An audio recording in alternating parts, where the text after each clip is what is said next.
Bonjour à tous et à toutes, je suis ravie de vous retrouver aujourd'hui dans une nouvelle vidéo. Ça fait super longtemps que j'ai pas filmé et je me décide à filmer à 23h50 le jour de mon anniversaire parce que bon, pourquoi pas après tout. Aujourd'hui je viens donc pour vous présenter mon bilan pour le Pumpkin Autumn Challenge. Ça va être l'occasion également de revenir sur mes lectures de l'automne puisque j'ai décidé du coup de toutes les inclure dedans. Alors du coup parfois il y a un petit peu de surinterprétation dans les catégories on va dire pour faire en sorte que je puisse tout vous présenter. Forcément je vais pas énormément m'attarder sur toutes les lectures mais j'avais quand même envie de toutes vous les présenter, au moins rapidement de vous dire quels ont été mes ressentis de lecture dessus. Mais avant toute chose, aujourd'hui je fais cette vidéo en collaboration avec Anna Louisa qui m'ont envoyé plusieurs bijoux. Alors j'ai pas été rémunérée et c'est vraiment des bijoux que j'aime beaucoup, c'est pas du tout la première fois que j'en reçois et à chaque fois je suis ravie, c'est des bijoux que je porte très souvent. Cette fois-ci, pour la première fois j'avais demandé un bracelet et donc j'avais demandé celui-ci. C'est un petit bracelet avec deux rangs comme ça, qui est vraiment très très joli, c'est le modèle Raven. Ensuite j'avais aussi demandé ces boucles d'oreilles que je trouve super chouettes, en fait ça fait un petit anneau enroulé et j'aime vraiment bien les. Celle-ci c'est les Harley. Et puis le dernier modèle que j'ai reçu c'est aussi des boucles d'oreilles et c'est celle-ci, c'est le modèle Emily et je les trouve vachement chouettes. Et comme d'habitude donc j'ai reçu tout ça dans ma petite boîte, ça arrive hyper rapidement des États-Unis dans des petits pochons comme ça. J'aime beaucoup, il y a plein de modèles différents, la plupart de leurs bijoux sont en or, enfin sont couleur or, mais c'est pas le cas de tous. Ce sont des bijoux avec lesquels vous pouvez vous laver, faire toute votre vie, il n'y a aucun souci, ils bougent pas du tout. Ces deux colliers là c'est aussi des colliers d'Anna Louisa, cette bague là aussi. Pour les fêtes il y a des promotions actuellement sur Anna Louisa, donc j'ai pas de code promo, donc il y a une promotion en ce moment qui vous permet d'avoir le deuxième bijou acheté à moins 50%, c'est valable sur pas mal de bijoux et notamment c'est valable sur les trois que j'ai reçus cette fois-ci. Alors pour passer du coup à mes avis lecture, je me suis donc munie de ma petite feuille qui résume tout et puis des templates de Gimose pour pouvoir vous expliquer un petit peu les différentes catégories et quels livres j'ai mis dedans. Il y a certaines couvertures que je vous afficherai parce que j'ai pas forcément tous les romans avec moi, il y en a certains que j'ai lus en audio, pas mal en fait que j'ai lu en audio, et puis d'autres que j'ai lus en numérique, etc. Donc voilà. On va donc commencer avec le menu automne frissonnant. Et dans ce menu automne frissonnant, on a la première catégorie qui s'appelle Ghost Hunt. Et donc c'est exorcisme, chasseur de fantômes, possession, enquête. Et là j'avais clairement le récit parfait puisque j'ai lu le tome 3 qui est a priori le dernier de Cassidy Blake par Victoria Schwab. Donc Vicky Schwab sous son nom de plume plus jeunesse. C'est un récit que j'ai vraiment beaucoup apprécié comme tous les autres tomes, enfin comme les deux précédents tomes de la série Cassidy Blake. C'est une série qui se lit vraiment toute seule avec une jeune fille dont les parents sont des chasseurs de fantômes qui n'y croient pas vraiment, ils font plutôt en fait des vidéos, des sortes d'enquêtes, etc. pour parler des différents lieux hantés, mais ils n'y croient pas des masses, en tout cas son père n'y croit pas. Sauf que Cassidy, leur fille, eh bien, elle a pour particularité d'avoir son meilleur ami qui est un fantôme et qui la suit partout, avec qui elle communique, donc voilà. Et elle-même est amenée par ses capacités personnelles à servir de sorte de médium et d'interprète, je sais plus comment est-ce qu'ils appellent ça exactement, mais en gros elle a un rôle qui est de faire passer les âmes de l'autre côté quand elle reste coincée. Ce tome 3 était franchement sympa, il part un petit peu sur des choses un petit peu plus flippantes quand même. Chaque tome de Cassidy Blake se passe dans une ville différente. Le premier tome se passait à Édimbourg, le second à Paris et pour celui-ci on part à la Nouvelle-Orléans, donc une ville fort chargée en histoire de fantômes, etc. Comme je vous ai dit, c'était vraiment très chouette. Pour la catégorie le portrait du mal, une couverture affiche sur laquelle un visage entre parenthèses sinistre est dessiné. Alors pour celle-ci j'ai eu un petit peu de mal à choisir quel titre mettre dedans et puis finalement j'en ai mis deux. Le premier que j'ai mis c'est La femme révélée par Gaëlle Nohan. Alors ce visage n'est pas particulièrement sinistre mais je le trouve un petit peu effrayant. Voilà, c'est un visage que je trouve un peu dérangeant en tout cas, je sais pas. C'est publié chez Grasset, j'aime beaucoup l'écriture de Gaëlle Nohan, j'adore ces deux récits, Légende d'un dormeur éveillé qui parle du poète Robert Desnos et puis La part des flammes qui parle de l'incendie du bazar de la Charité. J'avais envie de lire celui-ci. Celui-ci se passe à Paris en 1950, on suit Elisa qui se cache dans un hôtel sous le nom de Violette. En fait Elisa Violette a quitté les États-Unis dont elle est originaire, elle a tout laissé sur place, son mari, son fils, toute sa famille, etc. pour partir à Paris. On comprend pas exactement pourquoi elle est partie, on se doute que c'est parce qu'il y avait une menace qui pesait sur elle, mais on va apprendre petit à petit quelle était cette fameuse menace. Et donc elle se retrouve à Paris et pour s'en sortir, eh bien, elle se retrouve finalement à habiter vraiment dans les bas quartiers, puis de là elle va faire pas mal de rencontres. Elisa est photographe et tout ce côté artistique, mais par exemple pendant longtemps elle va également vivre auprès de prostituées. C'est vraiment pas mon préféré de Gaël Nohan, je préfère d'assez loin quand même les deux que je vous ai cités avant, mais c'était plutôt sympathique. L'autre titre que j'ai mis dans cette catégorie c'est Creepy Cat, parce que pour le coup là on est quand même sur un visage effectivement dessiné et un petit peu sinistre. C'est un petit manga, alors c'est sous forme de scénette et c'est un manga par contre qui est entièrement en couleur. C'était franchement rigolo, donc c'est une jeune femme un peu gothique qui va emménager dans un grand château et elle va se retrouver avec un chat qu'elle va appeler Creepy Cat parce qu'il a des grands yeux rouges et qu'il la regarde toujours fixement, sauf qu'elle va se rendre compte qu'il y a quelques petits trucs un petit peu bizarres avec Creepy Cat. C'est assez rigolo, assez mignon. Enfin, la dernière sous-catégorie c'était des Sakuma Drops au milieu des lucioles, et donc pour ça c'était historique, drame, biographie, mémoire, frères et sœurs. J'avais prévu au départ de lire La tombe des lucioles, mais je ne l'ai pas lu. Donc dans cette catégorie, j'ai décidé de mettre également deux romans qui sont deux romans audio. Tout d'abord j'ai mis La couleur pourpre par Alice Walker. C'est un récit historique que j'avais envie de lire depuis longtemps et il était en livre audio. Celui-ci c'est le récit d'une femme qu'on va suivre quasiment tout au long de sa vie. C'est une femme noire, elle grandit avec sa sœur Nettie qui est un personnage hyper important, qui est vraiment en toile de fond de tout ce récit. Elles vont être séparées mais qui est vraiment en toile de fond de tout le récit. Père va lui faire des enfants, elle va ensuite se retrouver mariée avec un homme qui va être, avec lequel ça va être compliqué aussi, qui lui-même a déjà des enfants, etc. Voilà, il y a vraiment toute une histoire assez compliquée, elle a un parcours de vie vraiment, vraiment complexe. Elle va faire la rencontre de Shug, qui est une femme noire également, mais très émancipée, qui est chanteuse et qui est dans un cabaret, etc., qui va l'amener aussi à découvrir d'autres choses sur elle-même. Si vous avez aimé La Servante écarlate, alors il n'y a pas le côté fantastique, mais dans le côté un peu plus d'émancipation féminine et de réflexion sur le corps, sur le féminin, etc. Je trouve qu'il y a un côté, je sais pas, dans le ton, je sais pas comment dire, il y a quelque chose qui m'y fait penser. Le livre audio était vraiment chouette, c'est un peu dépaysant au départ parce qu'il y a ce parler afro-américain qui est reproduit, en plus ce parler des... Alors ça se passe un peu à la période de la ségrégation raciale et il y a quand même un racisme qui est encore très très présent. C'était un récit qui était franchement intéressant. Je suis très contente d'avoir enfin pu le lire. Et puis donc l'autre titre que j'ai mis là-dedans c'est Tamara par Tatiana, de Tatiana Droney, qui est donc une biographie de Tamara de Lempicka, qui est une peintre que je connaissais pas tellement. Les tableaux sont quand même assez connus, elle a une esthétique visuelle que je connaissais. Je vous mettrai quelques images de ça. Alors c'est un récit qui est assez court, même en livre audio, il est vraiment court, mais c'était franchement intéressant, c'était... pas trop court dans le sens où j'avais pas l'impression qu'il manquait des choses, mais en même temps c'était vraiment prenant tout du long, donc je trouvais que c'était vraiment bien équilibré là-dessus.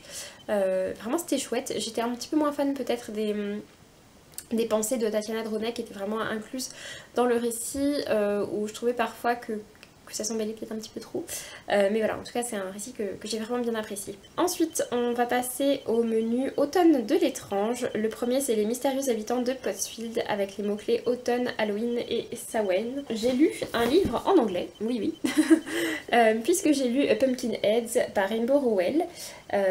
Alors du coup c'est un roman graphique dont j'aime vraiment beaucoup les couleurs, je le trouve vraiment super chouette. Alors c'est un récit que j'avais envie de lire depuis longtemps, j'espérais qu'il allait enfin être traduit, mais non, donc finalement je l'ai lu en anglais, en sachant que ça se lit vraiment très très bien en anglais, hein, même si vous n'avez pas un bon niveau en anglais. On est sur l'histoire de Deja et Josiah.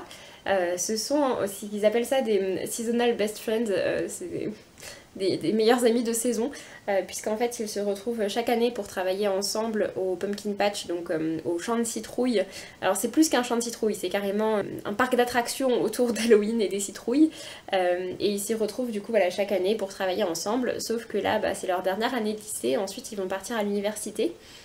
Et donc ça ne pourra pas continuer. Et c'est leur dernière soirée, donc le soir d'Halloween, et ils décident en fait de partir puisque lui, Josiah, il a un énorme coup de cœur sur une jeune fille et il passe toute la nuit à courir après cette fille à travers tout le pumpkin patch et du coup on découvre tout cet endroit là. Mais bon voilà, finalement on voit bien que déjà elle craque un peu sur lui. C'était vraiment un récit qui était tout mignon, j'aime beaucoup le trait de dessin à l'intérieur. Je trouve qu'il est vraiment super chouette, c'est hyper... Enfin, ça respire l'automne à plein nez. Ensuite, nous avons le menu qui s'appelle la cueillette des champignons avec pour thématique forêt, récolte, poison et petits peuples. Et pour cette catégorie-là, j'ai décidé de mettre Mémoire de la forêt par Michael Brun-Arnaud, donc les souvenirs de Ferdinand Taupe, illustré par Sanoé. On est sur l'histoire d'un renard qui va accompagner une taupe, puisque ce renard est libraire et qu'en fait il recueille du coup tous les livres de tous les habitants, n'importe qui peut venir y déposer son livre. Et chaque livre n'est que dans un seul exemplaire, et donc voilà, son boulot de libraire c'est de donner le bon livre à la bonne personne. Et il y a une taupe qui va arriver, cette taupe commence à perdre la mémoire, il est un petit peu âgé, et il cherche absolument où est passée sa femme, et il est complètement perdu, et du coup il dit qu'il doit retrouver ses mémoires, sauf que quelqu'un récemment est passé et a acheté les mémoires de Ferdinand Taupe, donc ça pose un souci, et du coup voilà, ils vont se lancer ensemble à la recherche de ce livre et puis des souvenirs de Ferdinand Taupe. C'est une histoire hyper mignonne qui parle du coup forcément de la maladie d'Alzheimer. Michael Brun-Arnaud, avant d'être le libraire de la fameuse librairie Le Renard Doré à Paris, était lui-même donc infirmier dans les services de gériatrie avec les maladies neuroévolutives, Alzheimer, etc. Et du coup, vraiment c'était un récit que j'ai trouvé super touchant, les illustrations à l'intérieur sont à tomber par terre. Vraiment voilà, j'ai beaucoup aimé, je vous le recommande franchement. Le tome 2 ne devrait plus trop tarder. Pour la catégorie suivante, on est sur la catégorie qui s'appelle In the Dark I Hear a Call. Donc c'est fantaisie, ambivalence, quête, duplicité, pouvoir, obscurité, lumière, destinée, loyauté, mauvaise influence. Et j'ai décidé là-dedans de mettre le tome 2 des Maîtres Lumineurs par Robert Jackson Bennett, donc le retour du hiérophante. C'est publié chez Albin Michel Imaginaire et on est sur de la fantaisie. C'est un récit qui est quand même assez long, hein, il fait 600 et quelques pages. J'ai mis super longtemps à le lire, mais c'est vraiment un univers que j'adore. Franchement, les Maîtres Lumineurs, c'est un des meilleurs systèmes de fantasy, un des meilleurs systèmes de magie de fantasy que j'ai pu lire ces dernières années. Le tome 1 était dans mon best-of de 2021 et franchement ce tome 2 est aussi très réussi. Je pense que j'avais encore préféré le tome 1 parce que vraiment j'avais été tellement bluffée par l'univers qui était construit. Mais vraiment voilà, c'est un univers magique que je trouve hyper bien développé. Tout est cohérent du début à la fin, il n'y a jamais un truc qui est justifié par le fait que c'est magique. Voilà, il y a toujours des explications à tout qui sont cohérentes avec le système de magie qui est mis en place, qui est donc le système d'enluminure qui fait que certaines personnes peuvent affecter les objets pour changer des choses. J'aime beaucoup les différents personnages, il y a pas mal d'actions dedans, il y a beaucoup de plans, pas mal de politique, un petit peu de romance, enfin voilà, vraiment c'est un récit que je trouve très chouette. Le tome 3 est pas encore paru en français, je pense que ça devrait plus trop tarder parce qu'ils ont sorti quand même les 2 premiers tomes assez rapprochés et que la trilogie est terminée en anglais. On arrive sur la catégorie soit vent, rêve, cendre et néant, soit nuit, noir, âme et souhait, avec donc, c'est une citation dont je ne connais pas l'origine, avec donc les thèmes contes, gothique, macabre, sorcière, sauvetage et disparition. Et pour ça, j'ai décidé de mettre un roman des éditions du Chat Noir, parce que quand même, voilà, ça se prépare à Halloween. Et du coup, j'ai décidé de mettre Les Brumes affamées par Dawn Kurtagish, qui est celui-ci une traduction. C'est un roman avec voilà, différents types de contenu à l'intérieur. C'est un récit qui est une sorte de réécriture du mythe de Faust. On suit en fait 3 femmes à 3 époques différentes, même s'il y en a une qui va vraiment être principale, et c'est l'histoire de Roanne. Roanne, c'est une jeune femme qui en 1850 a perdu son père et qui se retrouve à devoir aménager dans Millhouse, et elle va y faire la rencontre d'autres jeunes qui sont également là, qui ont le même tuteur qu'elle, sauf qu'il va commencer à se passer de plus en plus de choses bizarres. En parallèle de ça, on suit un petit peu également l'histoire d'Hermione, qui elle a vécu à cet endroit-là en 1580, et puis l'histoire de Zoé, qui elle y est de nos jours, et on voit donc tout l'impact de Millhouse sur les différentes personnes autour. C'était franchement chouette, mais je crois que j'ai un petit peu moins aimé quand même la fin, toutes les explications, etc. ça m'a un peu moins convaincue, mais par contre tout le reste de l'ambiance etc autour du manoir était franchement sympa. Puis tout le mix média, c'est un titre qui se lit vraiment super bien. Le début je l'ai lu un petit peu lentement, mais je crois que la deuxième moitié je l'ai dévoré en un rien de temps. Donc voilà, c'était un récit plutôt réussi. Un petit bémol pour moi sur la fin, mais si c'est le genre d'histoire fantastique etc que vous aimez bien, ben pourquoi pas vous lancer. Ensuite on passe au menu automne douceur de vivre, avec 2 citrouilles en valent mieux qu'une, lire une duologie complète, en commencer ou en terminer une. Alors c'est une catégorie où j'ai triché, voilà. J'ai décidé de mettre là-dedans Fleur de Co par Laetitia Danaé, que j'ai lu dans le contexte du PLIB. Il me semble donc que c'était prévu pour être une duologie, sortie chez Snag, sauf que le tome 2 n'y sortira pas, puisque les droits ont été rachetés par Hachette. Bon, on va dire que ça passe. C'est du coup une histoire de fantasy qui se passe dans un contexte africain, dans lequel on a une jeune femme qui est choisie pour ça être une sorte de descendante d'un grand magicien. Elle doit pour ça, enfin un sorcier, elle doit pour ça suivre des étapes, sauf qu'elle découvre à sa stupeur en se rendant sur place qu'elle n'est pas du tout la seule choisie et qu'ils sont je crois une trentaine de jeunes en concurrence. Donc voilà, ça se passe pas exactement comme elle le pensait. Il y a différentes étapes qui se passent. Pour moi c'est un récit que j'ai trouvé un peu trop fouillis, dans lequel il y avait on passe d'une chose à une autre et puis à une autre et puis à une autre. Au départ ils doivent donc faire tout un truc par rapport à des étapes, et puis finalement on rajoute un truc, et puis elle commence à créer son nouveau truc, et puis finalement elle a une autre mission. Enfin voilà, je trouvais que ça partait un petit peu trop dans tous les sens. Et puis finalement les étapes sont des choses très très minimes dans le récit, et j'ai trouvé finalement que voilà, il y avait un peu trop, en plus il y avait un girl on girl hate et ça m'agace un peu, donc le côté des 2 filles qui se chicanent alors que je crois que c'est les 2 seules filles de tout le groupe et que tout le reste ce sont des garçons, parce que traditionnellement les sorciers sont des hommes, et forcément voilà, les 2 seules filles elles peuvent pas se voir. Donc voilà, il y a des petites choses comme ça qui m'ont un petit peu agacée. Ça n'a pas été une mauvaise lecture, mais voilà, ça n'a pas été une lecture particulièrement mémorable. Ensuite on a La Maison Slangsters, prononciation un petit peu douteuse. Donc humour, livre audio, série audio ou podcast. Pour ça j'ai décidé de vous mettre 2 livres audio qui sont en fait 2 livres audio qui ne rentraient pas dans mes autres catégories, donc pour que je vous en parle il fallait que je les mette ici.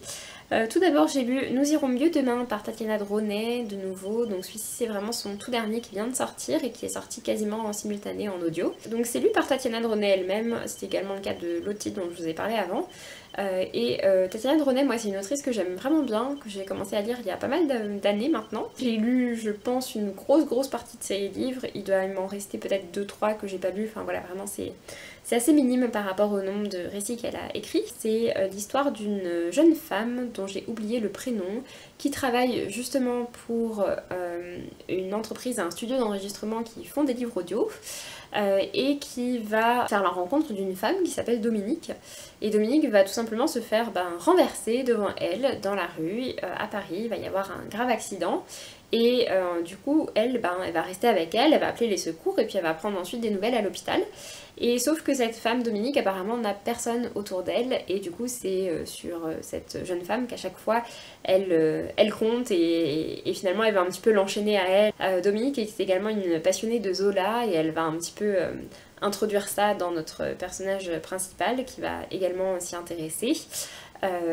En sachant qu'elle-même vit avec son fils, dont elle a la garde partagée puisqu'elle est séparée du papa, et c'est un fils qui est tout jeune, donc voilà, il y a un peu tout ça aussi. Puis le personnage principal a également de gros TCA et souffre de boulimie, et c'est également une thématique qui est abordée, donc c'est pour ça que je préfère vous en parler, je préfère pas que vous tombiez dessus sans le vouloir, si c'est une thématique à laquelle vous êtes sensible. Il y a des petites choses qui m'ont un petit peu gênée dedans, des choses où je trouvais que ça prenait peut-être un petit peu trop de temps parfois, qu'on voyait un petit peu venir quand même. Mais c'était assez intéressant. Après il y a aussi une histoire parce qu'il découvre alors je sais plus comment elle s'appelle, j'ai Clémence en tête, mais je crois que Clémence c'est le prénom de sa sœur. En tout cas donc l'héroïne et sa sœur vont également découvrir que leur père qui est décédé récemment menait une double vie, donc il y a aussi toute une partie d'enquête là-dessus. Je crois que ça m'avait pas spécialement convaincue. Et l'autre livre audio que j'ai mis là-dedans, Le parfum des fleurs la nuit, c'est par Leila Slimani, c'est aussi un livre audio, enfin je l'ai aussi lu en livre audio, il est très court. C'est un petit récit en fait qui fait partie d'une collection dans laquelle ils ont proposé à des auteurs de passer une nuit dans un musée. et ensuite d'écrire une sorte de novella dans laquelle ils racontent un peu ce qu'ils veulent. Et donc elle, c'est l'occasion pour elle de faire toute une rétrospective un petit peu sur sa vie d'écrivain, etc. Sur sa double culture aussi, puisqu'elle a grandi au Maroc, et puis ensuite qu'elle est arrivée en France, beaucoup de la famille, des différences d'éducation, et puis donc également un petit peu de cette fameuse nuit qu'elle va passer dans un musée à Venise, et du coup aussi de la ville de Venise. Tous les livres audio que j'ai lus, je les ai lus sur Nextory, alors j'ai pas du tout de partenariat avec eux. Nextory, c'est une application que je connais moi depuis longtemps, et je connaissais déjà avec leur ancien système de crédit audio, où c'était un crédit audio par mois. Maintenant ils sont passés à 15 heures d'écoute par mois, enfin en fait on peut choisir la formule, mais la formule de base c'est 15 heures d'écoute par mois. Et du coup typiquement ce mois-ci j'ai lu un titre plus long, donc La couleur pourpre, et puis ensuite avec les dernières heures j'ai lu 2 titres courts, donc voilà, je trouve que c'est plutôt sympa, ça permet un peu d'équilibrer tout ça comme on veut. Ensuite donc on a la catégorie il n'y a jamais trop d'épices dans ma pumpkin pie, donc nourriture, enfance, famille, transmission, plaisir non coupable. Et pour ça donc j'ai choisi de prendre la partie enfance, jeunesse, etc. avec Bruxelles par Éléonore de Villepoix. J'avais beaucoup aimé la duologie La ville sans vent, donc Bruxelles. Alors j'ai mis extrêmement longtemps, je dois pas être très finaude, à comprendre que Bruxelles c'est la ville Bruxelles, qui se prononce normalement Bruxelles sans le X, mais voilà. Mais donc d'un point de vue des oiseaux qui y vivent, voilà, j'ai compris je pense au moins au bout d'une 50aine de pages de lecture, alors que bon juste avec le titre on aurait pu percuter. Puis en plus j'ai compris en me disant oh mais c'est fou parce que c'est quand même les descriptions elles sont super précises avec les noms de rues etc. Elle doit avoir fait une carte quoi. Puis bon voilà, du coup j'ai fini par comprendre. Bref, dans cette histoire, on a donc l'histoire d'un parlement des oiseaux qui essaye de tirer au clair une affaire puisqu'il y a beaucoup de vols d'œufs qui se passent. Et du coup le parlement va décider de monter une petite troupe avec dedans un chant perdu qui a un rouge-gorge assez tapageur, une corneille qui s'appelle Seth parce que les corneilles sont assez importantes, et puis un pigeon qui se retrouve là un peu qui a rien demandé, donc Jaboterne. Et du coup voilà, ces 3 oiseaux ensemble vont mener leur enquête. Ils suspectent que ce soit les perruches qui aient fait le coup, et du coup voilà, finalement tout le parlement des oiseaux de Bruxelles se retrouve impliqué là-dedans, et donc cette délégation de 3 oiseaux qui ne sont pas de la même espèce et qui doivent coopérer pour trouver qui sont les coupables et si effectivement ce sont les perruches. C'est une petite histoire qui est franchement sympathique, un petit récit jeunesse qui fait vraiment bien son travail. Après ça, on arrive à Chante-moi une chanson, ça snack, donc Mythes et légendes, voyage dans le temps, dépaysement. Alors j'aurais pu lire Outlander qui est juste derrière ici, mais non. Du coup j'ai décidé de mettre dans cette catégorie Anne d'Avonlea, je crois que ça se prononce, par Lucie Maud Montgomery, donc c'est le tome 2 de Anne de Green Gables. J'avais beaucoup aimé le premier tome.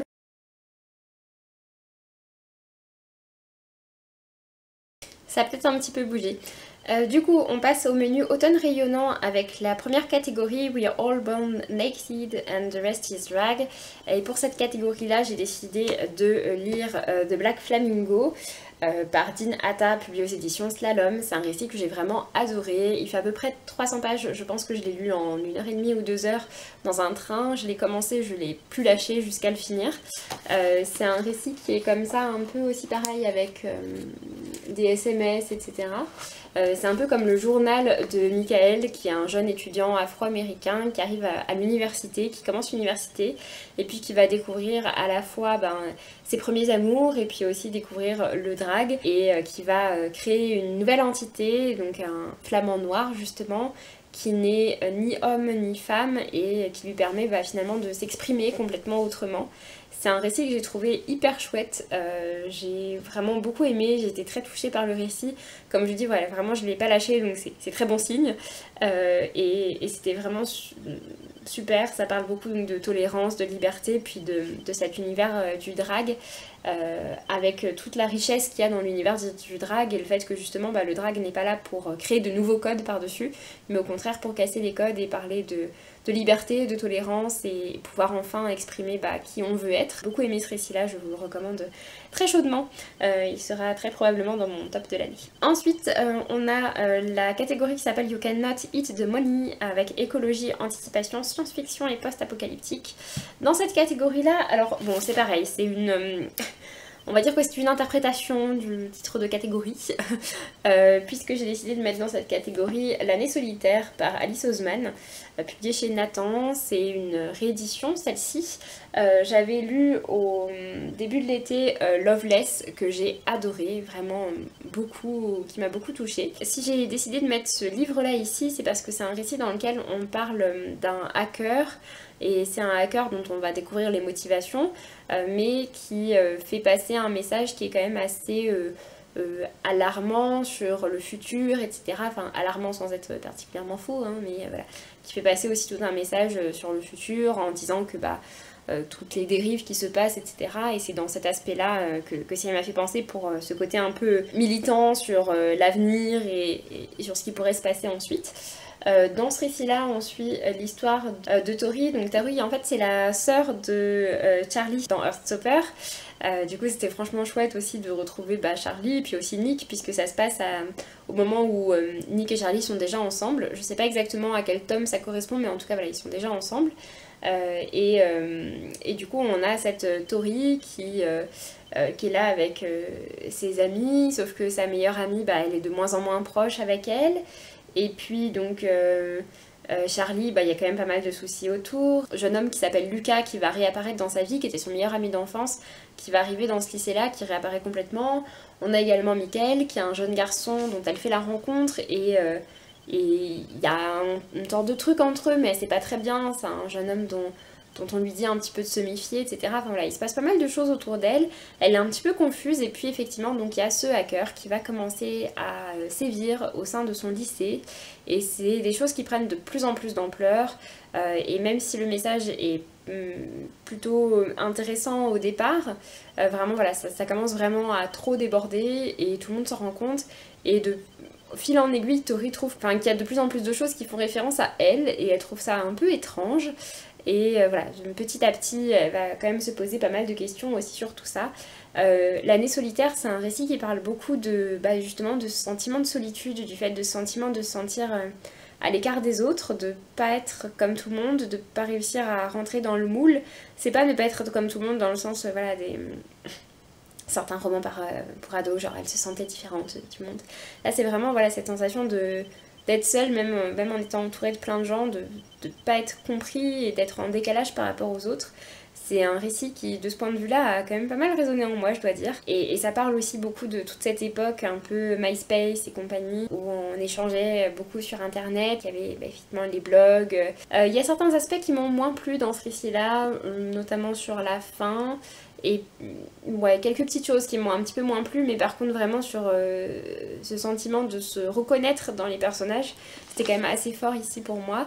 Et après c'est un des premiers récits d'Alice Oseman, donc même s'il a été retravaillé, voilà, c'est un de ses plus anciens. On sent bien par exemple dans l'écriture que Loveless est beaucoup plus abouti. Pour la dernière catégorie, Le don des Merrywick, avec comme thématique bienveillance, amour, aider son prochain, guide, sororité, relation et guérison. J'ai mis le récit Les filles du manoir de Foxcott. C'est un récit que j'avais envie de découvrir depuis un petit moment, que j'ai découvert également en livre audio. Dans ce récit-là, on a donc un manoir, donc le manoir Foxcott, qui se tient au bord de la forêt. On va y suivre une femme qui s'appelle Rita. C'est la nurse un peu des enfants.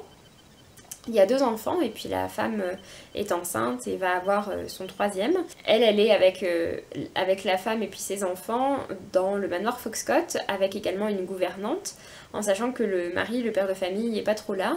Et puis donc toute cette famille s'est retrouvée récemment parachutée là-bas parce qu'ils avaient besoin de se changer les idées par rapport à un drame qui s'est passé quand ils étaient à Londres. Puis il va se passer quelque chose, ils vont trouver en fait un bébé. En parallèle, on a une autre histoire qui est beaucoup plus moderne, dans laquelle on suit l'histoire d'une femme et notamment de sa sœur, et elle s'interroge pas mal, il se passe pas mal de choses. Sa fille est enceinte, sa fille qui est toute jeune se retrouve enceinte, sa mère est à l'hôpital, enfin voilà, il y a beaucoup de choses qui se passent en même temps, et finalement on va voir comment forcément toutes ces histoires-là sont imbriquées les unes dans les autres.